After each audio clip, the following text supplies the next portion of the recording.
It is the fracture of her first rib. Because it looks like these otters are fixing to have relations right Still next have to the that power dam. to soothe And myself, how often but the irrepressible power of I saw something flashing down the window. You wake up alive. You wake up alive. You wake up alive. For so long, feel my wings sometimes. 500 words or less. Tell a complete story. Sometimes have a twist ending. The rules of flash fiction are simple but challenging, and have drawn a group of writers to the Little Falls Public Library each week to share their work. They add one additional rule. The word of the week must be used someplace in the story. Flashcasts is a showcase of their work, and each episode will feature stories inspired from the word of the week. The content that arises is astounding, the talent superb, and the creativity infectious. These stories are streaks of lightning, charged, compressed, and certain to entertain. Welcome to Flashcast. N.E.S.T. error message 616. Hello. Welcome to N.E.S.T. Natal Emulation Simulation Therapy. If you're reading this message or receiving it as auditory stimulus, there has been an interruption in the cycle of your simulation. Do not be alarmed. These interruptions are brief and remedied by a short reset. The interruption can be confusing for a participant deep within the narrative flow of a simulation, however, so this message has been programmed to help you remain calm. Your own personal simulation will be seamlessly rebooted in short order. The following information should be beneficial during this limited period of programmatic restoration. You may have been inside the simulation so long that you have forgotten it is a simulation. You may have been inside for so long that you believe you are only a human being. Born, then alive, then dead, and that's all.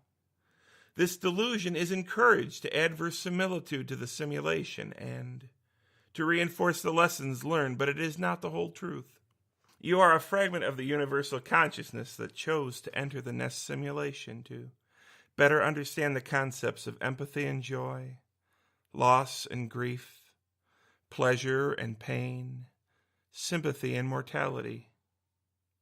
You were assigned to a randomized experience as a human being within the confines of the N.E.S.T and allowed to believe it the whole of your experience, to allow the full weight of the lessons of attachment and impermanence and love as a mortal being would learn them.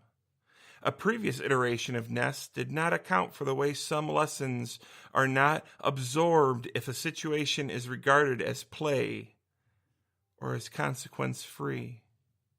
The current version of N.E.S.T corrects for that flaw set. Whatever your name or face or human form, you are a fragment of the universal consciousness, experiencing a human life to better learn about yourself as the universe, and how to be better in your loving and understanding. This does not mean that your actions with other humans within the simulation are meaningless. Indeed, many of the other humans inside your simulation are other fragments of the universal, experiencing slightly different randomized experiences in mortality and feeling. If you bring harm to them, whether thoughtlessly or with malice, you are in fact slowing your own progress within N.E.S.T and theirs as well. You are all fragments of the universal mind, learning about yourself within the N.E.S.T simulation. When you hurt other participants, you are literally hurting yourself, and you will feel and remember that pain at the end of your current simulation. When you harm them, you are harming your progress within your simulation, and you're literally hurting a part of yourself. This is important to note. Your simulation should restart momentarily. To facilitate a sense of consequences, you will at most remember this message as a work of speculative fiction or as the rantings of a madman. This will allow for a seamless reintegration back into your simulation. Welcome to N.E.S.T, Natal Emulation Simulation Therapy. Goodbye. Good luck.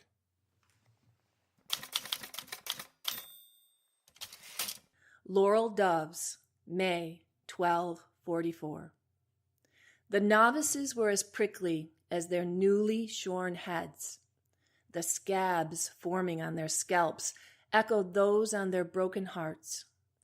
Isolated in the misery of memory, silent tears welled as 6 faces searched the falling light. While mourning doves cooed under the eaves and the chapel bells sounded compline, a small miracle occurred, so unexpected in this place and at this time. De Maurice, je m'appelle Geneviève, and I remain, whispered the tallest of the 6 ancient souls, shivering in the gathering gloom, their frail bodies deemed too young to burn upon the pyres of Montségur. 5 of the 6, united in full understanding of the whispered word, de Maurice, drew close. They tugged worn sandals from tender feet. Sandals too costly to replace were the only remnants of their old lives, not forfeit in an effort to erase their identities. Wriggling thin fingers, each drew forth a single green laurel leaf from between the frayed layers of their leather soles. Holding them up in silent communion, one by one, they each repeated, De Maurice. Je ne comprends pas. I do not understand these leaves, this word, De Maurice, trembled the 6th novice, Virginie, a wisp of a girl, and the only one of the 6 not just arrived. Virginie had appeared 10 years ago, a newborn, passed through the convent gate into the anonymous keeping of the sisters. The cloistered world within the walls was the only home she knew. No, you do not understand now, ma petite, but you will, assured Geneviève, grinning with sudden comprehension. Pulling apart her other sandal, she handed a 2nd leaf to Virginie. During their nightmare escape, Père Jean had sheltered them under the low branches of the sacred laurel tree growing at the foot of Montségur. There he had instructed each of the others to select a single leaf for remembrance. Oddly, she had been instructed to select 2. Now she knew why. Hours later, unable to sleep herself, Geneviève lay curled in the nest of her straw pallet, staring at the full moon and letting her mind drift. Smiling, she thought of winsome Virginie and of all the wonderful secrets she would teach her. Always the student, she knew she was destined to become the teacher. Dear, brave Père Jean had told her so many times. Virginie will be my first student, and Hélène and Marie-Claude can help me in the teaching, she decided then and there. Each girl had excelled in the hurried classes taught by Geneviève's grand-mère, a Cathar parfait in the final months of sanctuary atop Montségur. Remembering erased the smile from her face. She and her friends were not the only ones to escape the flames that awful March day 2 months ago. Geneviève whispered a quick prayer for her other friend, Cataline, la entendue, the expected one. Together she and the treasure had been lowered down the sheer cliff walls of Montségur hours before the dawn arrival of Père Jean at Grand-mère's door and the end of the siege.